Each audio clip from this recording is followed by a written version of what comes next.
Years ago, I had a beta test. I wanted to see the difference between a veteran sales star on the floor and the order taker. So I hired an untrained server, someone who had never worked in a restaurant before, and that person was isolated from the training that we did really simply every day in daily pre-shifts meetings. And this person was okay with that. They were still going to make good money.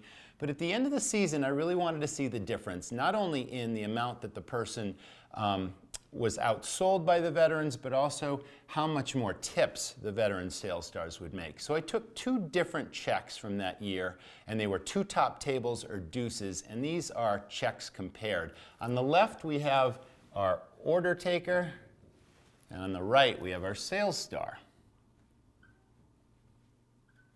And you're going to see the difference. So the order taker took an order for a gin and tonic. That's just a simple well drink. When my veteran sales star recognized that the customer might enjoy a premium liquor and thus suggested Bombay or Tanqueray 10 and made the sale. So the well drink was $5 and the Bombay and tonic was $7. Additional $2 there. Water in any restaurant is free, but the sales star suggested Perrier would complement the meal. And the person at the table said that'd be great. $4 versus $0. Wine is something that was a great opportunity in my restaurant. I always thought that it enhanced the meal. It was a conversation starter. Well, the order taker was really intimidated by wine, didn't drink it herself, didn't really understand it, didn't even know how to cork a bottle.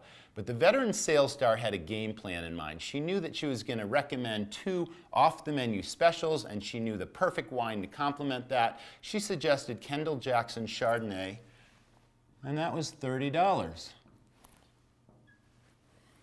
Appetizers, cup of soup was actually $3 I believe was the cup of soup. Nachos were $10.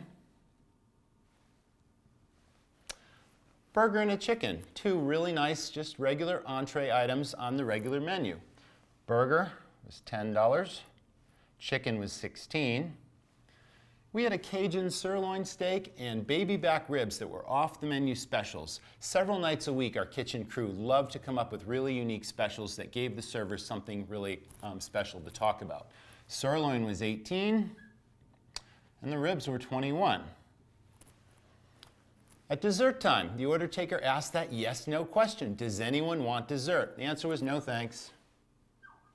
Whereas the sales star suggested two desserts. Chocolate peanut butter pie, raspberry dream cheesecake, the key lime, made the sale. And that was $5. And then at the end of the meal, I mentioned earlier, lots of people order coffee after a meal. But very few people recognize that a coffee drink with liquor in it is a great way to enhance the meal and increase the check. Coffee was $2. The Baileys in coffee was $6. Same two-top table, different people, of course, but the difference in the check is $36 for the order taker, $101 for the sales star. That's a 2.5 time difference, right? 2.5 time increase in the check. How about the tip? My order taker, okay, she got less than $7 because $7 would be a 20% tip. So she probably got somewhere around $6 on that. But a 20% tip for the sales star was $22. More than 3 times greater tip for the sales star than the order taker. And that's the difference. So if you're in a tip-based country or you have full-serve restaurants that work, that your service team works for tips, order takers don't make very much money. Sales stars not only make great money, but they give great dining experiences to their customers. And that's the difference.